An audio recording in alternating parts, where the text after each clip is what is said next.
gabay ng magulang ang kailangan. Maaaring may masiselang tema, lengguwahe, karahasan, sexual, horror o droga na hindi angkop sa mga...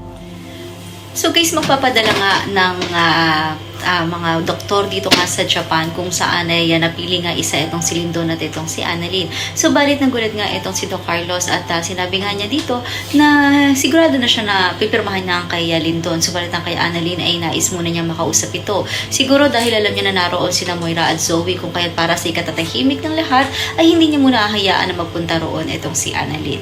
Habang ito namang si Giselle, kinakausap nga niya si Justin dahil pabalik na nga ito sa US at sinabi nga nito na kinakailangan niyang bumalik dahil may importante siyang job interview doon at nakiusap naman si Giselle na doon na lamang sa Apex Hospital nga ito magtrabaho at willing naman daw siyang kuhanin nito. So balit papayag nga ba si Justin at mabibigyan niya ng pagkakataon ng kanyang ina. So yan ang dapat nating abangan dito nga lang sa Abot Kamay na Pangarap.